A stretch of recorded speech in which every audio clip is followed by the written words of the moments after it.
Emily, we've been at this deconstruction thing now for A hot minute. yeah, like 20 plus episodes, right? Wow. I don't know exactly what we're at. I think we're getting close to 30. If I'm We should right. have a cute celebration at 50 or something. Yeah. I went back and listened to so I listened to a comedy podcast.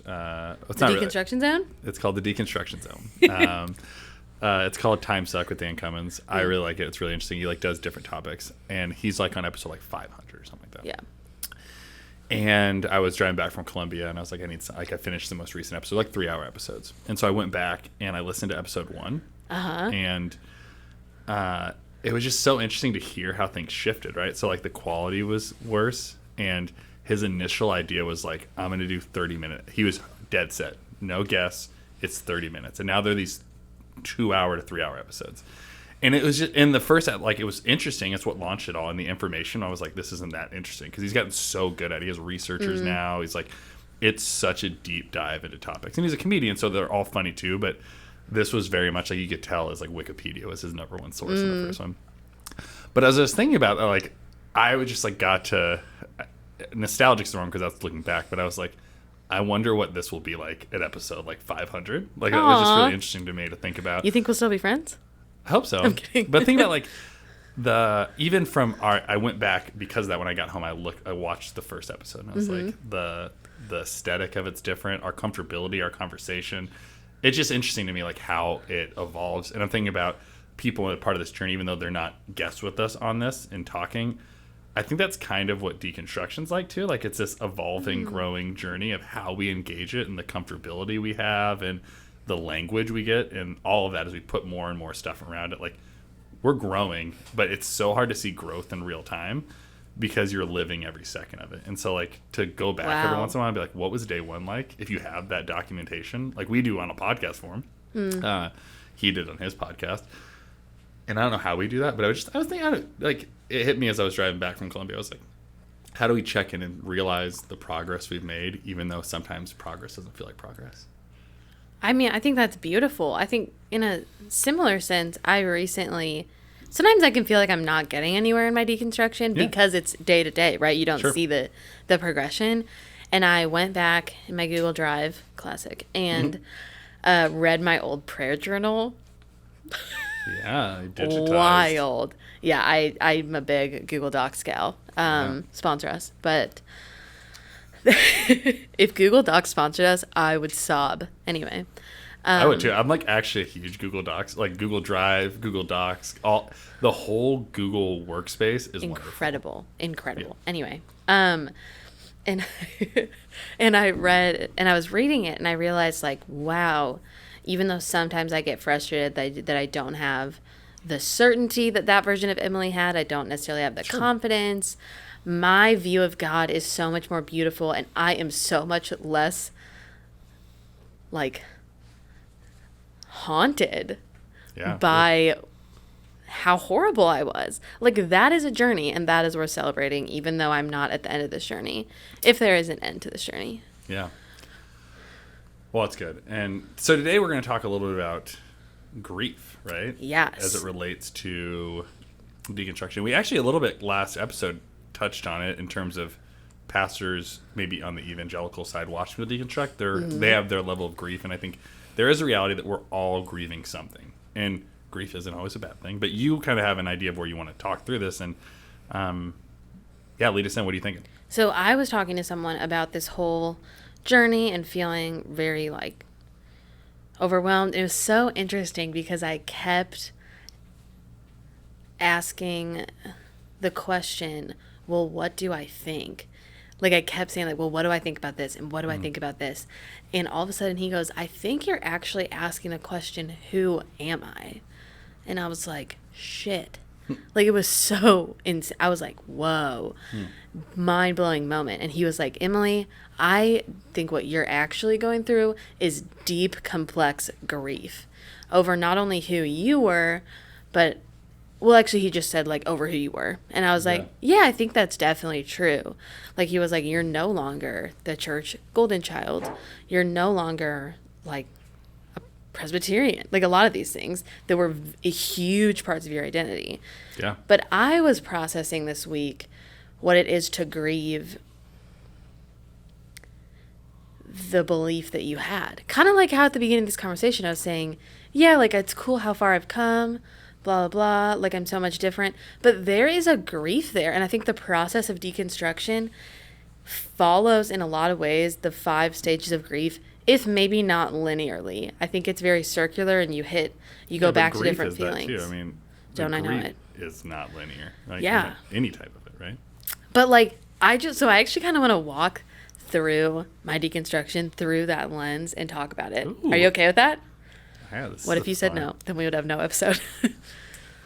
Thanks for listening. Welcome to the microcosm. Just our like 1-minute episodes. So stage 1, it'd be cool if it was like, you know, it might happen. A screen. You don't know. Yeah.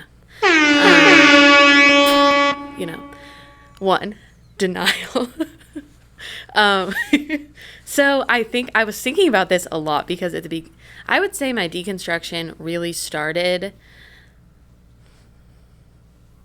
2.5 years ago.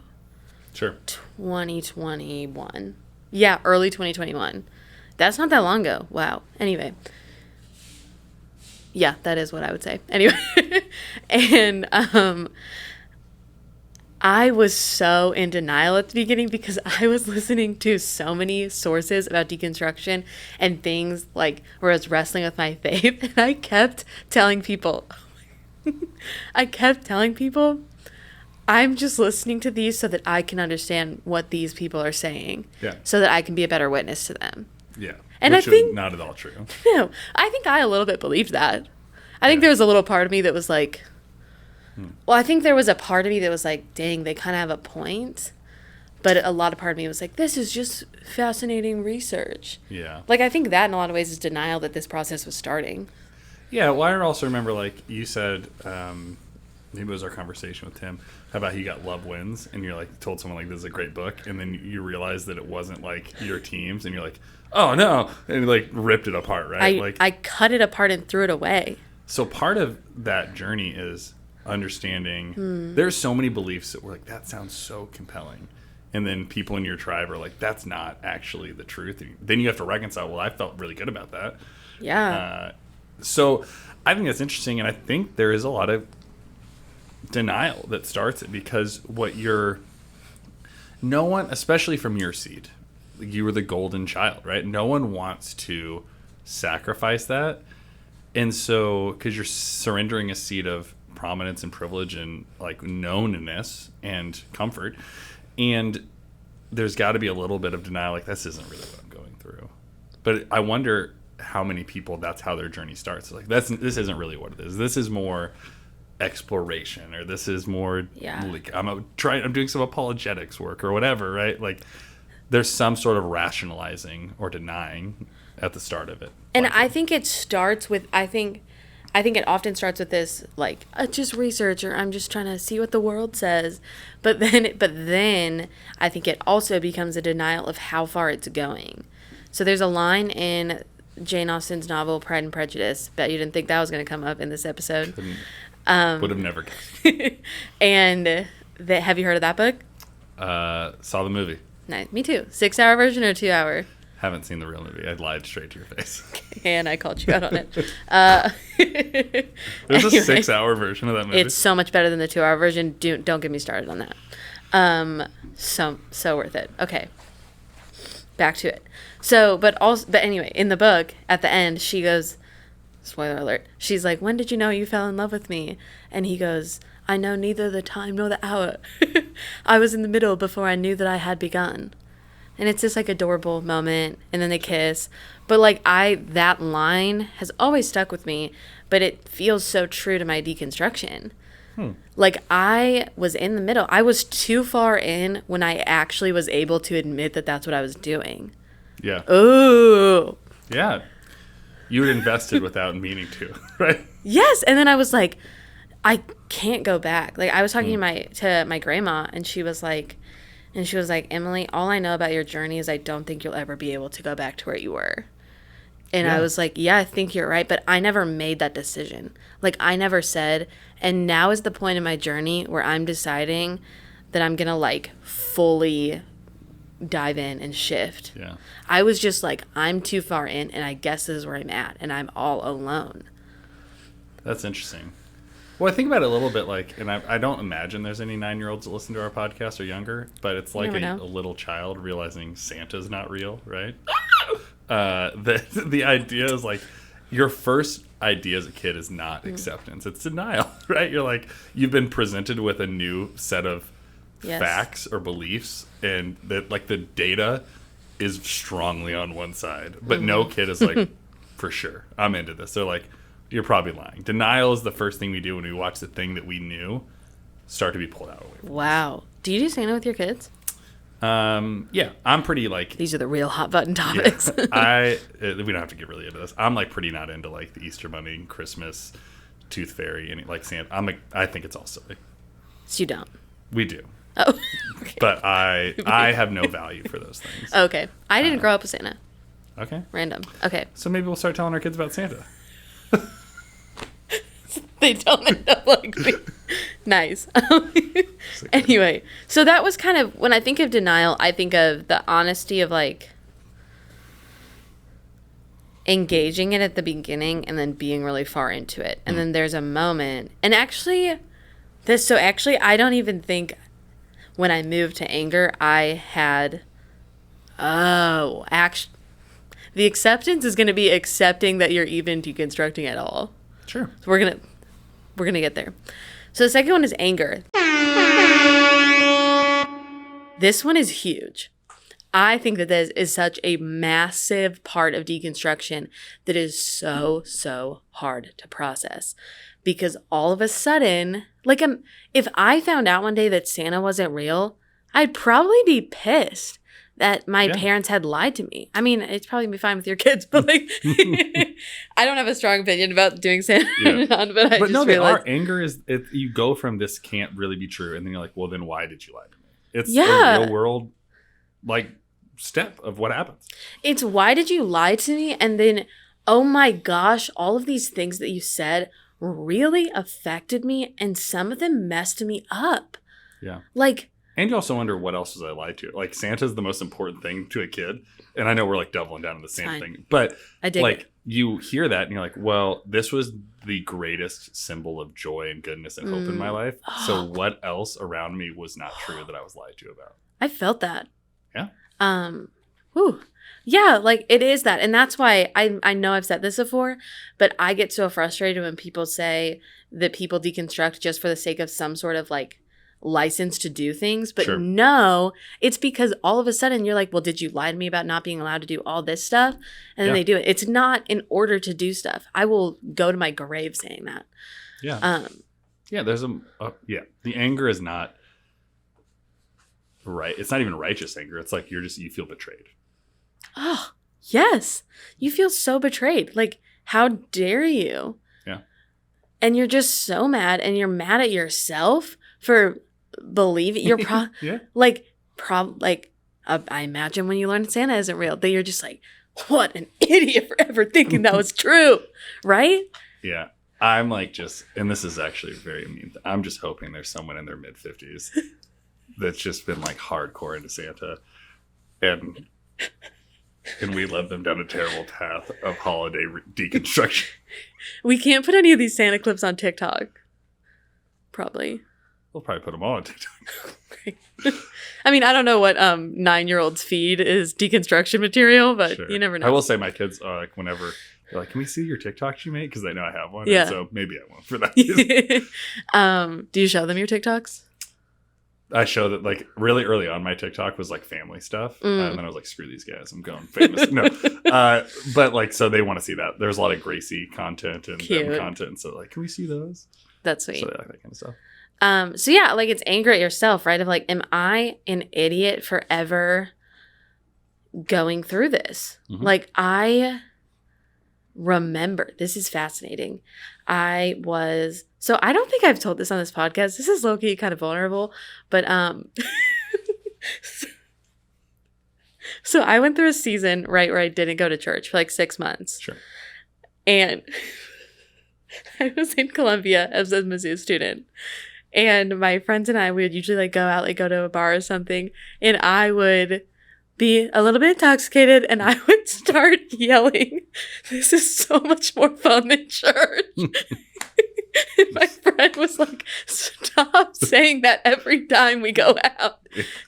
They're like, we already all know this. We don't need you to yell it at the top of your It was voice. mostly on like Saturday nights when I was like, I know we're going out because like it doesn't matter if I Sure. wake up in the morning. So funny. But like I remember one time we were sitting on like the back patio of this bar, and I just looked at my friend and I was like, are we the idiots who, because we took so long to leave traditional Christianity? Like I was like, are we the least mature in our faith because it took us this long? Yeah. And she was like, we're at a bar, you know, like she was like, why are we having this conversation? Yeah. Stop harshing my mellow, man. But it's interesting, right? Like part of that was me being like almost disappointed in myself. Yeah. When your eyes, it feels like your eyes are opened, whether that's a fair analogy or not. Sure. I think it kind of is. Like it feels like your eyes are open, and then you're like, how did it take me so long? Because I had friends who left the faith, and I was like, oh. Yeah. No, you know? Yeah. There's equal parts anger about like all the things that you felt lied to, but like you're angry at yourself because it makes you feel like you weren't X enough, right? You weren't smart enough, spiritual enough, brave enough, whatever the thing is. Mm-hmm. And none of those are true, but that's a real thing that people process, and you start to feel an anger towards yourself because you took this amount of time to get where you felt like, because I mean, what's the next stage of grief? Bargaining. Bargaining, because I think as you go into that, I think that starts to transition. Then this anger moves into something more tangible, maybe. Right. But one more thing, also though, about anger towards self, because I wasn't thinking about this when I was thinking about this episode, but that's a very big part of it. And one of the things also is when you sometimes, if there were people in your life that were never religious, and you're like, oh my gosh, like, can you believe I thought that? And they're like, no, we thought you were crazy all along. Like, and then you're like, oh, am I an idiot? Like, it really goes back to this, like, I'm dumb. Okay, I'm very interested to talk about bargaining. Yeah. Bargaining. Yeah, what have you bargained the most? No, here's what I want to say, and I think this is what we're going to unpack the most. I think. Wow, sweet question, Danny. What? I don't even know what you asked. Go ahead. What have I bargained the most? No, continue. And I just said no. Yeah. I'm in charge. Listen to Ms. Zell. Bargaining. I think that people who have fully deconstructed atheism think that me being in progressive Christianity is the bargaining stage. Yeah. Is trying to keep something until I get to the full point. Interesting. What is your response to that? I'm not saying that's I think, but I think that's how a lot of people perceive it. I think a person that's deconstructed to atheism would have a hard time not seeing that, because it seems like you've supplanted what your moral ethics are and put it into a Christian box that fits that better. That's what would be the perception.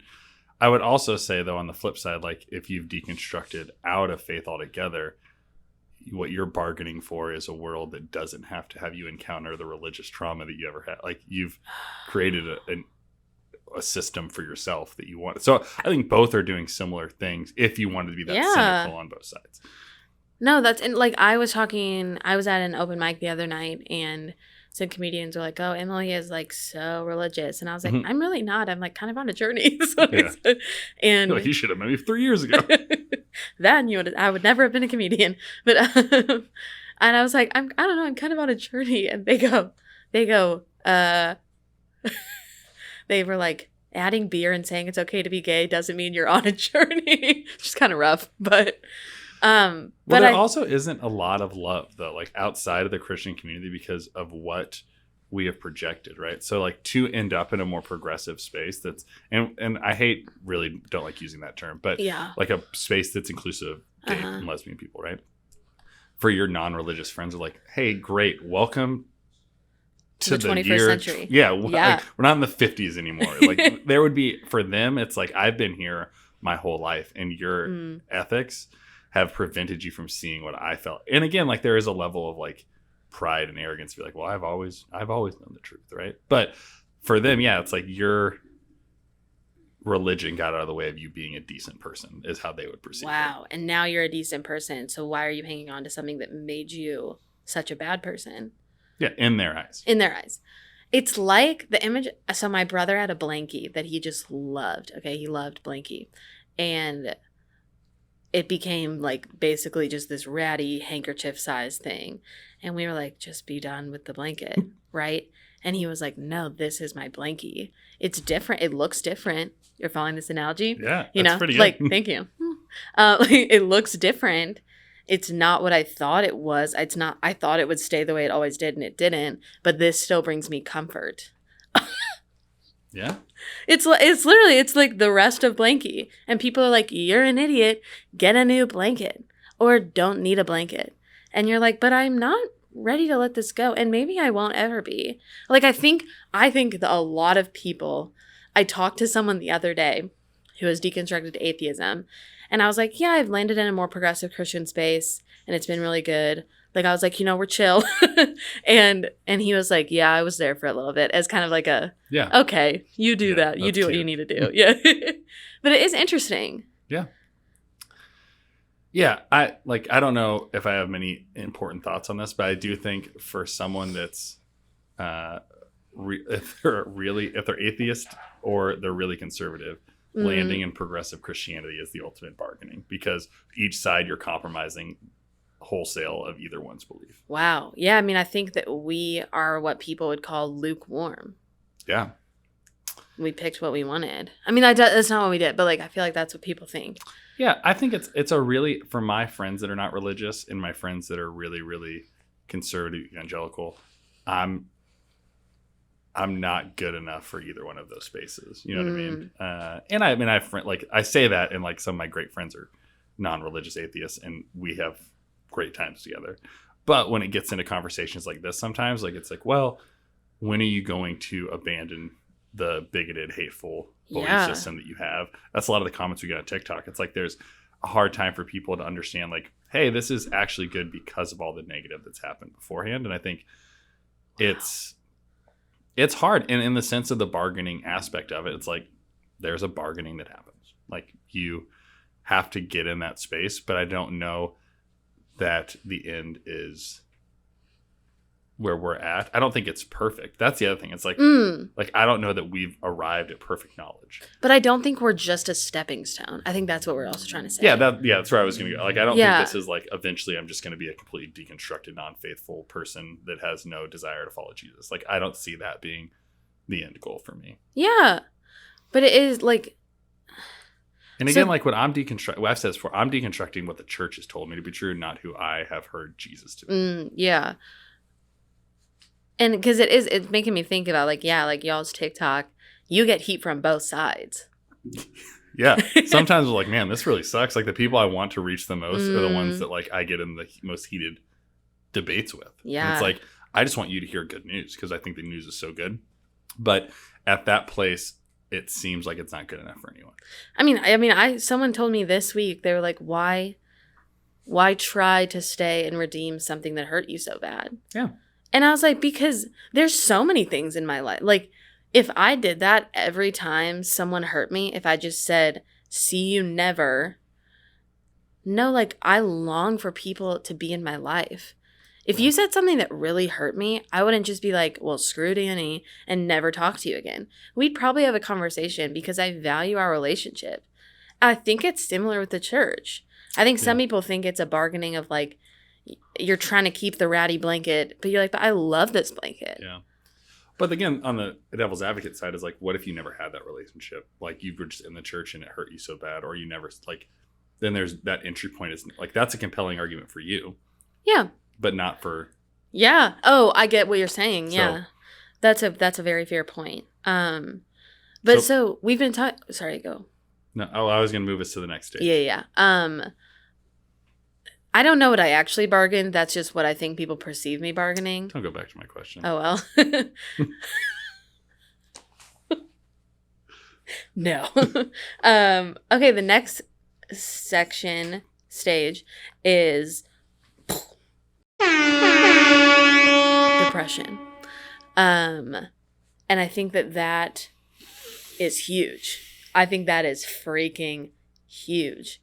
It is so freaking depressing to lose what you always believed.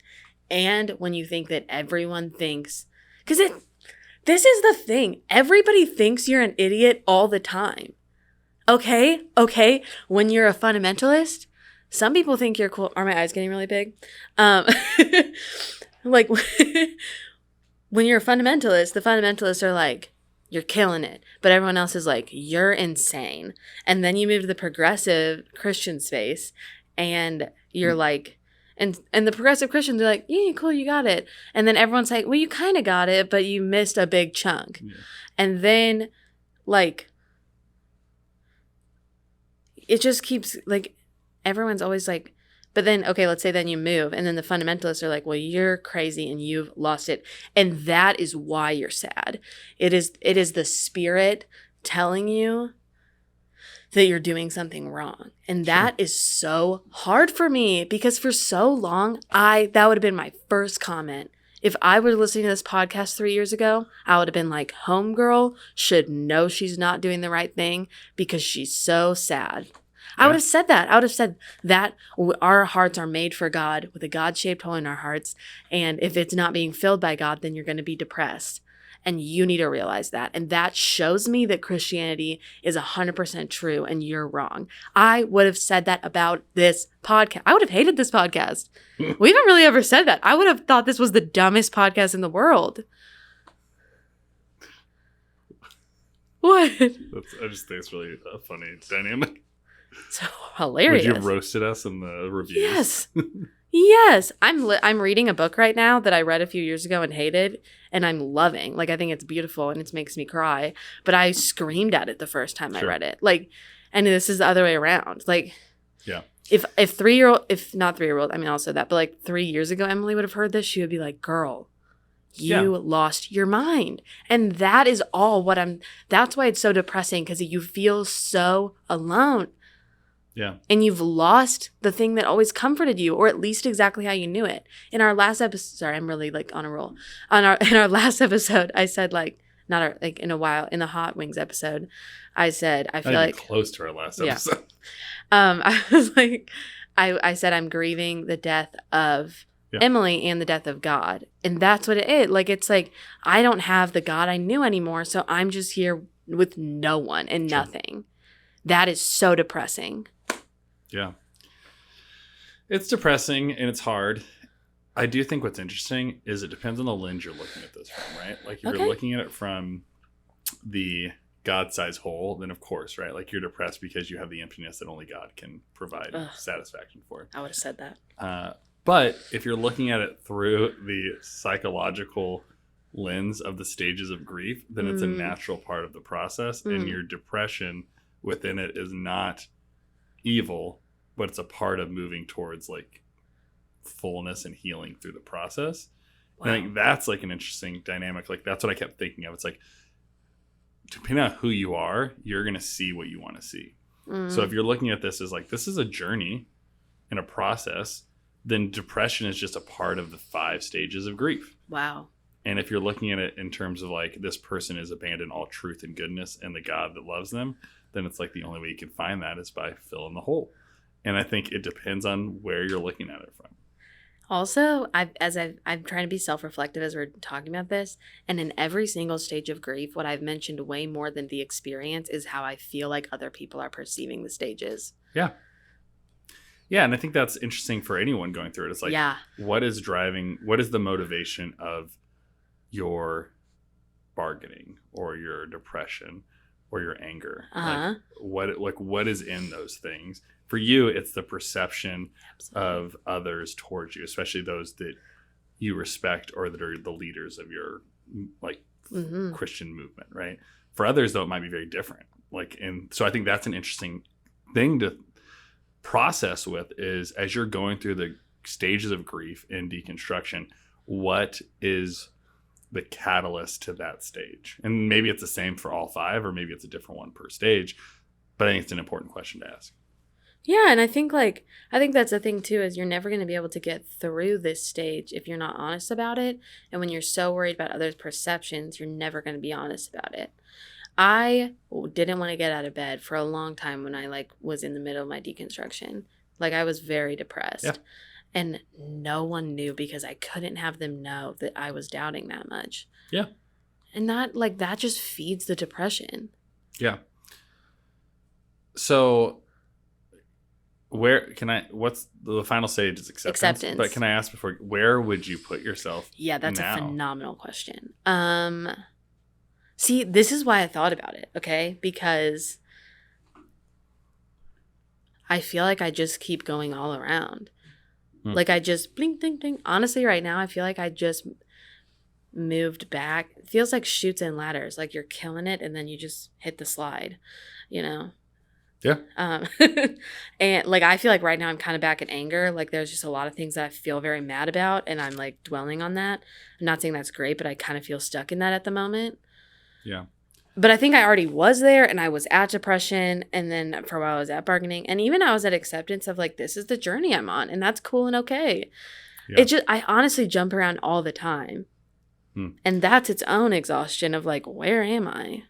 Yeah, and I think it's not linear, right? Right. You're going to be angry about different things and you probably haven't processed all the things that have made you angry. There's relationships and structures and theologies, like it's all of it, and so and it can't all be done in a vacuum and at once. So I think it's important to hop around. So and yeah, I think that's true. And also like my therapist would say like sometimes your body puts something down until you're ready to process it, and so sometimes you feel like you're moving backwards when your body actually just became ready. I think that's wonderful. So I'd be interested to move to the final one and just wonder. Boom. Acceptance. Because you're not there, so like you're talking in hypotheticals right now, right? Well, you said it, sister. So I don't know. Like this is an interesting one. Like, what is that? What does acceptance and deconstruction look like? Because you've often been reticent to admit that there's a reconstruction or an end. Not like you've said that like there may be an end and like all that, but early on, you're like, I don't like. You felt very like you got the heebie-jeebies about people being like, well, this is just a step to reconstruction, and that's what it sounds like acceptance could be portrayed as for a lot of people. I felt rushed when people would say that. Sure, and we talked about that. I think there are different acceptances. Well, the first acceptance after denial is you kind of have to jump and hit an acceptance of I am deconstructing, and I'm going to accept that my faith will never be the same. I think that's a huge one. And then I think you're going to go and jump around again. And then you go back to maybe accepting the new you and your new God, which is, that one's really tricky. But there's also an acceptance, the third acceptance that I think of, and maybe not in this order, but like third acceptance I think of is accepting that this journey may never be over and you may never have certainty.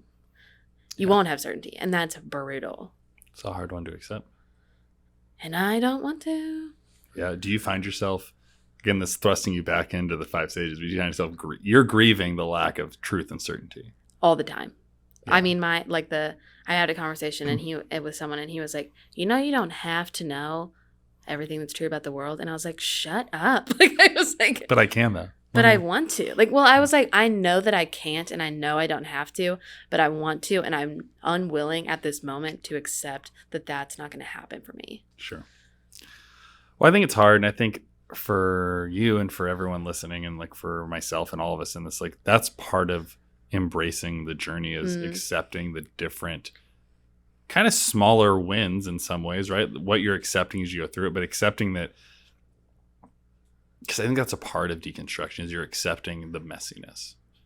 Yeah, you're accepting that things aren't as clean cut as you were told they once were. If you've seen The Good Place, it's like Jeremy Bear Me. It isn't linear, right? Like time follows something kind of crazy and back and forth and circular, and you always feel stuck in it. That's such a creative piece of writing and just a really interesting. It was so good. So good. I mean, incredible. Just that part of it. Watch The Good. That's your takeaway today. Watch The Good Place.